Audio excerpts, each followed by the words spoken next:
আমাদের স্বরাষ্ট্রমন্ত্রী বলেছিলেন বাংলাদেশে আর কোনো মব কালচার থাকবে না। জনাব তারেক রহমান দেশে আসার আগে লন্ডনে বসে সোশ্যাল মিডিয়াতে নিজের ব্যঙ্গাত্মক চিত্র শেয়ার করে বাক স্বাধীনতার ঘোষণা দিয়েছিলেন। আমি জনাব তারেক রহমান ও সালাউদ্দিন আহমেদের কথার প্রতিফলন দেখার অপেক্ষায় আছি। বিসমিল্লাহির রহমানির রহিম। সম্মানিত সাংবাদিক বৃন্দ, আসসালামু আলাইকুম।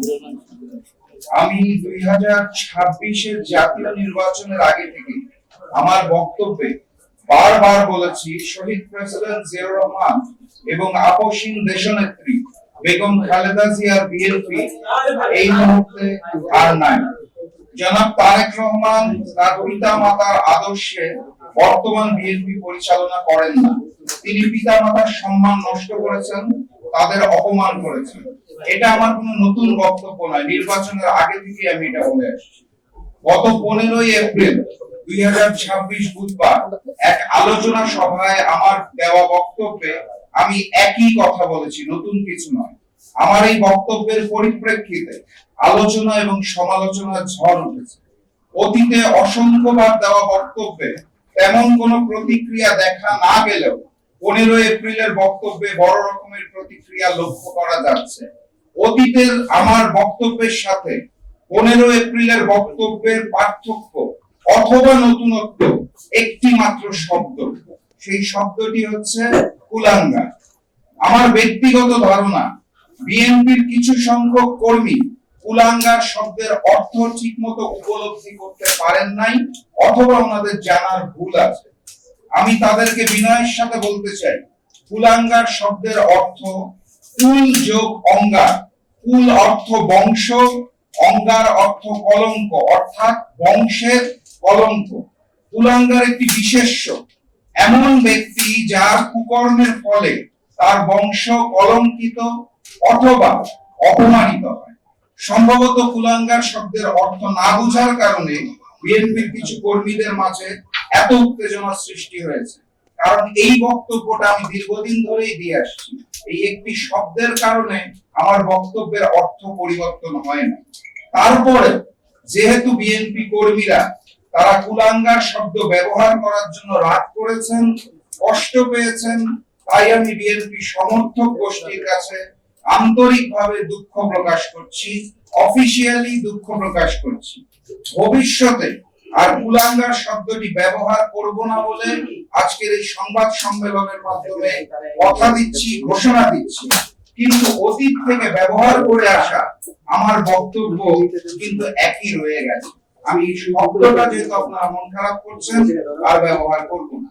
আমি মনে প্রাণে বিশ্বাস করি তারেক রহমানের নেতৃত্বাধীন বিএনপি শহীদ প্রেসিডেন্ট জিয়াউর রহমান ও দেশনেত্রী বেগম খালেদা জিয়ার আদর্শের বিএনপি নয়, যেটা তিনি নির্বাচনের পরে জুলাইয়ের সাথে বেইমানি করে, দেশের 70% মানুষের গণভোটের হার সাথে বেইমানি করে অলরেডি প্রমাণ করেছে।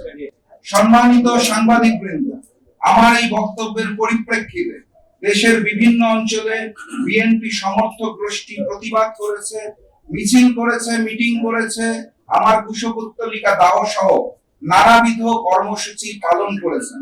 সেটা করার সম্পূর্ণ গণতান্ত্রিক অধিকার তাদের রয়েছে।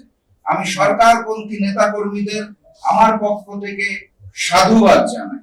কিন্তু গতকাল শুক্রবার সকালে আমার বাসভবনের সামনে সরকারপন্থী ও বিএনপি সমর্থক গোষ্ঠী যেভাবে বাসভবনকে অবরুদ্ধ করে মব সৃষ্টি করেছে, সেটা হতবাক করার মতো। জুলাই গণঅভ্যুত্থানের সময় আওয়ামী সন্ত্রাসীরা পঞ্চগড় জেলায় জাকপা কার্যালয়ে হামলা ও ভাঙচুর করেছিল। আমি অত্যন্ত দুঃখের সাথে লক্ষ্য করলাম গতকাল শুক্রবার বিকালে পঞ্চগড়ে ছাত্রদল এবং যুব দলের মিছিল থেকে প্রায় 200-250 জন নেতাকর্মী সেই আওয়ামী সন্ত্রাসী কায়দায় পঞ্চগড় জেলা জাকপা কার্যালয়ে হামলা এবং ভাঙচুর করেছে। বাক স্বাধীনতা গণতন্ত্রের অন্যতম ভিত্তি, সেখানে রাষ্ট্র বা সরকারের কঠোর সমালোচনা করা নাগরিকের সাংবিধানিক অধিকার।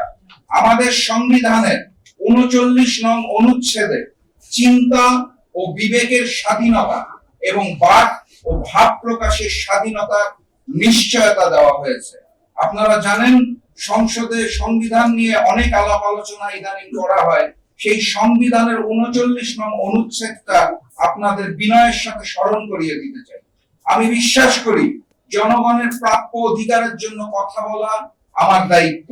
সেই কাজটি করার জন্য ফ্যাসিস্ট হাসিনার সময় আমি চুপ ছিলাম না, এখনো চুপ থাকতে পারছি না।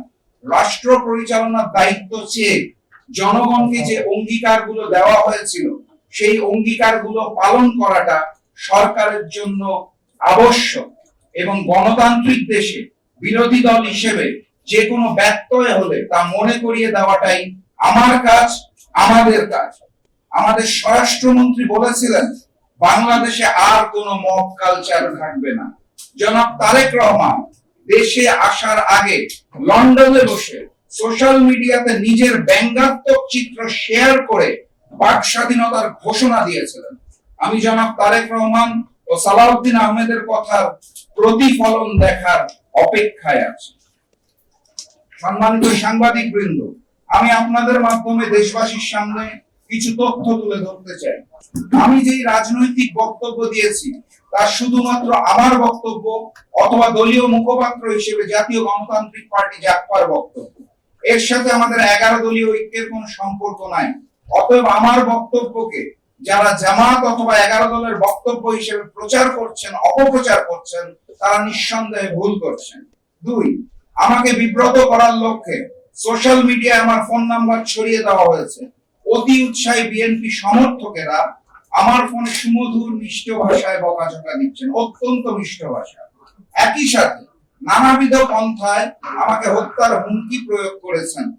জুলাই গণঅভ্যুত্থান পরবর্তী বাংলাদেশে বাক স্বাধীনতার এত চমৎকার উদাহরণ আমরা কেউই আশা করি নাই।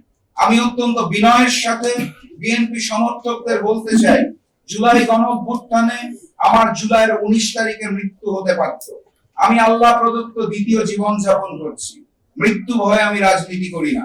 মহান রব্বুল আলামিন যেদিন যে সময় আমার মৃত্যু নির্ধারণ করেছে তার 1 সেকেন্ড আগে অথবা 1 সেকেন্ড পরে আমার মৃত্যু হবে না। 3 নম্বর পয়েন্ট, রাজনীতির সাথে সংযুক্ত না থাকার পরেও শুধুমাত্র আমার সহধর্মিণী হওয়ার অপরাধে সোশ্যাল মিডিয়ায় আমার সহধর্মিণীর ফোন নাম্বার ছড়িয়ে দেওয়া হয়েছে। আমার বক্তব্যের পরিপ্রেক্ষিতে আমার পরিবারের মানুষকে হেনস্থা করা হচ্ছে, যা একটি গোষ্ঠীর রুচিবোধকে প্রশ্নবিদ্ধ করে। 4 নাম্বার, আমার বিরুদ্ধে প্রতিবাদ করতে যে আমার মরহুম দাদা পাকিস্তান আমলের স্পিকার মুসলিম লীগ নেতা গমিরউদ্দিন প্রধানকে রাজাকার বলা হচ্ছে। অথচ বিগত আওয়ামী লীগ, বিএনপি সহ কোন সরকারের আমলে গমিরউদ্দিন প্রধানের নামে এই ধরনের অপবাদ কেউ কখনো দেয় নাই। নতুন বাংলাদেশে নতুন অপবাদ পাওয়া গেছে। 5 নাম্বার, আমার বিরুদ্ধে প্রতিবাদ করতে যে আমার মরহুম পিতা জাগপা প্রতিষ্ঠাতা সভাপতি শফিউল আলম প্রধানকেও রাজাকার বলা হচ্ছে। অথচ ইতিহাস বলে শফিউল আলম প্রধান 71 সালের 23 মার্চ পরাধীন বাংলার দিনাজপুরে পাকিস্তানের পতাকা নামিয়ে স্বাধীন বাংলার পতাকা উত্তোলন করেছিলেন। তিনি একজন বীর মুক্তিযোদ্ধা ছিলেন। একজন বীর মুক্তিযোদ্ধাকে এই নতুন বাংলাদেশে রাজাকার বানানোর এই মিথ্যা চক্রান্ত নিন্দনীয় কাজ। সর্বশেষ পয়েন্ট, একইভাবে আমার মরহুম পিতা জাগপা প্রতিষ্ঠাতা সভাপতি শফিউল আলম প্রধানকে আমার বিরুদ্ধে প্রতিবাদ করতে যে মহসিন হলে সংগঠিত 7 খুনের হত্যাকারী বলা হচ্ছে। অথচ যারা বলছেন তাদের নেতা বিএনপি মহাসচিব মির্জা ফখরুল ইসলাম আলমগীর সহ অসংখ্য বর্ষিয়ান বিএনপি নেতাদের মুখে পাবলিক মিটিং এ আমরা শুনেছি এটা একটা মিথ্যা অপবাদ। তৎকালীন ক্ষমতাসীন আওয়ামী লীগের 64 জন দুর্নীতিবাজের নামের তালিকা প্রকাশের 1 সপ্তাহের মধ্যে 7 খুন সংগঠিত হয় এবং শফিউল আলম প্রধানকে আসামি করা হয় মুজিব সরকারের নির্দেশে। শফিউল আলম প্রধান সে সময় ছাত্রলীগের কেন্দ্রীয় সাধারণ সম্পাদক ছিলেন আর সভাপতি ছিলেন বর্তমান বিএনপি সরকারের সাংসদ মনিরুল হক চৌধুরী। আমি বিএনপি সমর্থকদের বিনয়ের সাথে অনুরোধ করব, আমার মরহুম পিতাকে আওয়ামী কায়দায় খুনি বলার আগে আপনাদের নেতা মনিরুল হক চৌধুরীর কাছে প্রকৃত ঘটনাটি সম্পর্কে অবগত হওয়ার জন্য। ওনাকে খুনি বলাটা তো শহীদ প্রেসিডেন্ট জিয়াউর রহমানের সিদ্ধান্তকে অসম্মান করা। প্রিয় সাংবাদিক বৃন্দ, আমি আপনাদের মাধ্যমে বাংলাদেশের প্রতিটি নাগরিককে জুলাই গণ অভ্যুত্থান পরবর্তী বাংলাদেশের সুস্থ ধারার রাজনীতি সমর্থন করার আহ্বান জানাচ্ছি। প্রকৃত স্বাধীনতা, প্রকৃত সার্বভৌমত্ব, প্রকৃত গণতন্ত্র, প্রকৃত বাক স্বাধীনতা ও প্রকৃত মানবাধিকারের প্রত্যাশায় আমি আজকের মতো শেষ করছি। বিজয়ের পথে যাত্রা শুরু, জীবন অথবা মৃত্যু। আসসালামু আলাইকুম। changeTV.press, এক ফোঁটা হলুদ নেই।